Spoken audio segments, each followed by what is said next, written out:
Hi hello ನಮಸ್ಕಾರ welcome back to my YouTube channel. ಸಿಂಪಲ್ಲಾಗಿ ಕ್ವಿಕ್ಕಾಗಿ 10 ನಿಮಿಷದಲ್ಲಿ ಮ್ಯಾಗಿ ಚೀಸ್ ಹಾಕಿ ಹೇಗೆ ಮಾಡ್ಕೋದು ಅಂತ ಹೇಳ್ಕೊಡ್ತೀನಿ. ಸೊ ಇವಾಗ ನಾವು ತವಾಗ 2 ಸ್ಪೂನ್ ಎಣ್ಣೆ ಹಾಕ್ಕೊಳ್ಳೋಣ. ಜಾಸ್ತಿ ಎಣ್ಣೆ ಬೇಡ.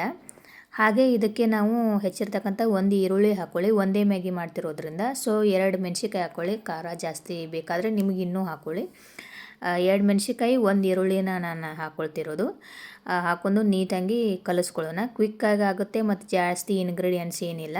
ಈಗ ಸ್ವಲ್ಪ ಅರಿಶಿನ ಪೌಡರ್ ಹಾಕ್ಕೊಳ್ಳೋಣ. ಹಾಗೆ ಸ್ವಲ್ಪ ರುಚಿಗೆ ತಕ್ಕಷ್ಟು ಉಪ್ಪು ಹಾಕ್ಕೊಳ್ಳೋಣ. ಉಪ್ಪು ಹಾಕ್ಕೊಂಡು ಚೆನ್ನಾಗಿ ಕಲಿಸ್ಕೊಂಡು ಇದಕ್ಕೆ ಸ್ವಲ್ಪ ನೀರು ಹಾಕ್ಕೊಂಬಿಟ್ರೆ ಜಾಸ್ತಿ ಏನು ಕೆಲಸ ಇಲ್ಲ, ಈಸಿಯಾಗಿ ಆಗುತ್ತೆ ಮತ್ತು ಬೇಗನೂ ಆಗುತ್ತೆ. ಸ್ವಲ್ಪ ನೀರು ಹಾಕ್ಕೊಂಡಿದ್ವಲ್ವ ಈಗ ಇದಕ್ಕೆ ಮ್ಯಾಗಿ ಮಸಾಲಾನ ಹಾಕ್ಕೊಳ್ಳೋಣ. ಮ್ಯಾಗಿ ಮಸಾಲ ಹಾಕ್ಕೊಂಡು ಕುದೀತಾ ಇರುತ್ತಲ್ವ ಆವಾಗ ನಾವು ಇವಾಗ ಮ್ಯಾಗಿ ಹಾಕ್ಕೊಳ್ಳೋಣ. ಸೊ ಮ್ಯಾಗಿ ಹಾಕ್ಕೊಂಡು ಹಾಗೆ ಬಿಡಿ, ಅದೇ ನೀಟಾಗಿ ಎಲ್ಲ ಬ್ಲೆಂಡ್ ಆಗುತ್ತೆ.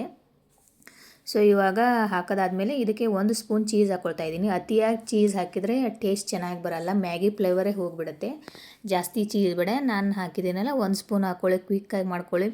ಜಾಸ್ತಿ ಇಂಗ್ರೀಡಿಯೆಂಟ್ಸು ಇಲ್ಲ, ಓನ್ಲಿ 10 ನಿಮಿಷ ಅಷ್ಟೇ ಕ್ವಿಕ್ಕಾಗಿ ಮಾಡ್ಕೋಬೋದು. ನಿಮ್ಗೆ ಯಾವಾಗಾದರೂ ಮಾಡಿ ತಿನ್ನಬೇಕು ಅನಿಸಿದರೆ ಈ ರೀತಿ ಮಾಡ್ಕೊಳ್ಳಿ. ಒಂದು 10 ನಿಮಿಷ ಮುಚ್ಚಿ ಆಗಿದೆ ಅಲ್ವಾ. ಇವಾಗ ಸ್ವಲ್ಪ ಕೊತ್ತಂಬರಿ ಹಾಕ್ಕೊಳ್ಳೋಣ.